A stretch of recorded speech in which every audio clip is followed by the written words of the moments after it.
Olá, amores! Nós hoje vamos falar da parte 4 do conjunto dos números racionais, certo? Lembrando aquilo que a gente já tinha visto nas aulas anteriores, né? O que é o conjunto dos números racionais. Então, dentro desse conjunto dos racionais, nós temos todos os números que podem ser escritos na forma de fração, onde o numerador é um número inteiro e o denominador também é um valor inteiro diferente de zero. Já vimos também que esse conjunto, né, dos números racionais, ele pode ser representado pela letra Q, ok? Então essa é a representação simbólica, e que dentro dos racionais nós temos valores inteiros e também naturais, ok?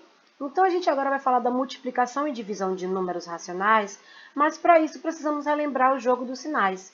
A gente já falou de jogo dos sinais para números inteiros, então o que é que diz a relação do jogo dos sinais que já foi demonstrado em sala, né?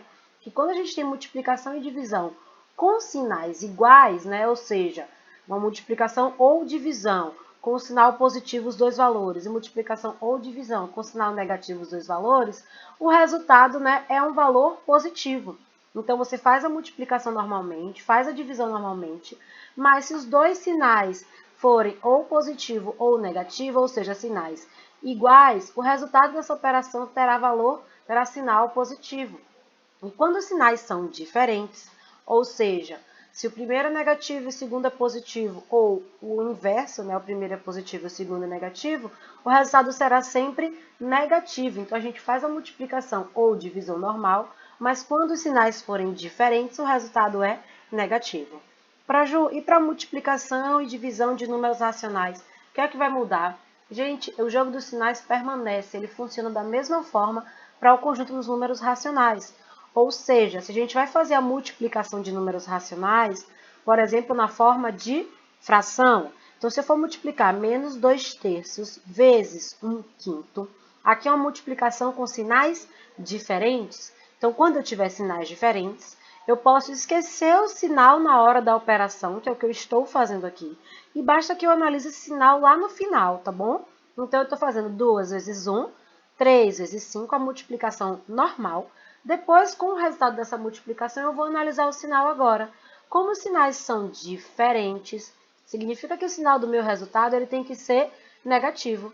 Então, quando eu resolver essa multiplicação, resolvi aqui a situação, o sinal ficou negativo. O resultado, então, menos 2 quinzeavos, ok? Quando eu falo agora da multiplicação de números decimais, o processo é o mesmo.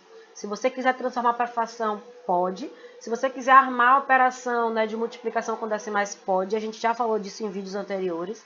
Então, se você tem dúvida, vai lá no vídeo de revisão revisão do 6º ano, que eu já falo desse assunto. Revisa a operação de multiplicação com decimais, certo? O que é que a gente tem que focar aqui agora? É a relação com os sinais. Como os sinais são iguais, então significa que o meu resultado tem que ser positivo. Então, eu vou multiplicar os valores decimais e o resultado vai dar um valor positivo. Se eu faço 2,4 vezes 0,5, o resultado dessa multiplicação é 1,2. E o resultado é positivo, já que os dois sinais são iguais, ok? Seguindo adiante, antes de falar de divisão, a gente precisa falar de inverso. O que é o inverso de um número racional? Por que a gente precisa falar de inverso, né? Porque é muito comum o aluno confundir na hora da divisão, né, a utilização de inverso. Então, o inverso de um número, o inverso, por exemplo, de 3 quartos é 4 terços, por quê? Porque o produto entre eles resulta em 1.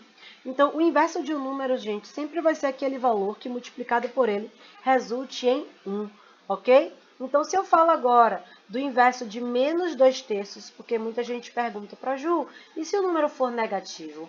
O raciocínio é o mesmo, ó. Então, se eu falo agora do inverso de menos 2 terços, ele vai ser menos 3 meios. Por quê? O sinal permanece, a gente não mexe nisso. Se eu multiplicar menos 2 terços por menos 3 meios, ó, o que é que vocês vão perceber aqui nessa multiplicação? Vai dar como resultado 6 sobre 6, positivo, ó, que já falamos na estante sobre multiplicação de frações e os sinais iguais, resultado positivo. Só que 6 sobre 6 é a mesma coisa que 1. Então, significa que deu 1 inteiro. E quando o produto de dois valores dá como resultado 1, significa que esses números são inversos. Então, o produto de um número racional e o seu inverso é sempre 1. Para que a gente está falando disso? Porque para a divisão a gente precisa entender a ideia de inverso.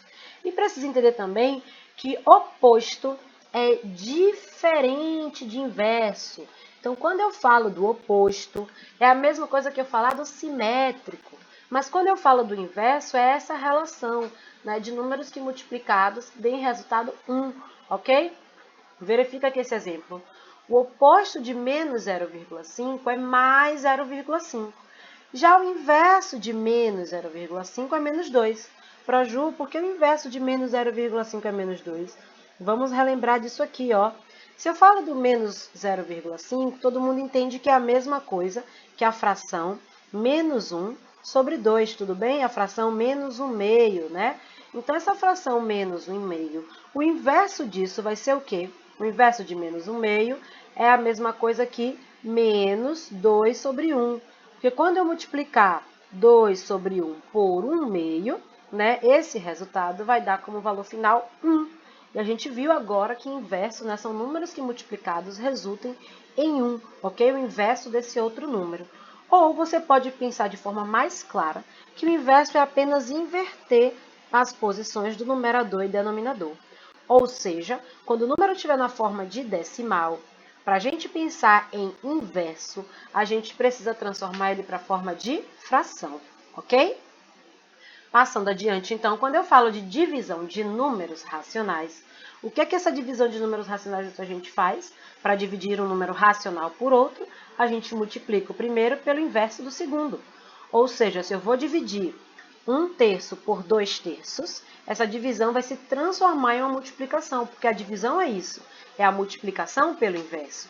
Então, fica 1/3 vezes 3/2, ok? Porque eu inverti aqui, ó, esses 2/3, certo? Então, como resultado, fica a fração 3/6, que dá para ser simplificada, resultando em 1/2, ok? Olha outra situação, ó, quando eu tenho uma fração sobre outra fração, e essa dúvida é muito comum. Nessa fração sobre outra fração, o que está acontecendo aqui? Toda fração indica a ideia de uma divisão. Então, essa representação está querendo me dizer que eu estou fazendo 2/3 dividido por 1/5. Então, se eu pensar nessa relação, se isso é uma divisão, eu posso escrever que é a mesma coisa que 2/3 vezes 5 sobre 1. Por que 5 sobre 1? Porque 5 sobre 1 é o inverso de 1/5, ok? Então, agora eu resolvo a multiplicação. Então, significa que 2/3 dividido por 1/2 é a mesma coisa que 10/3, ok? E se o número for decimal? Muitos perguntam para a gente se a gente for falar de uma divisão de decimais. Gente, é o mesmo processo. Você pode transformar os decimais em frações e pensar nesse raciocínio de conservar o primeiro e multiplicar pelo inverso do segundo. Ou você pode também, né, armar, fazer o algoritmo da divisão. O que é o algoritmo da divisão?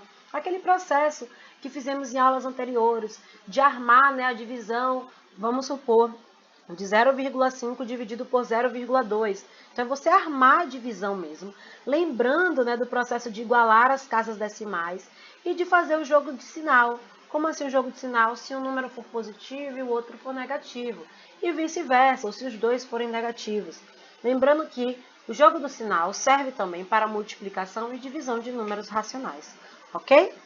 E por hoje é só. Multiplicação e divisão de números racionais é apenas isso. Valeu, galera. Tchau, tchau.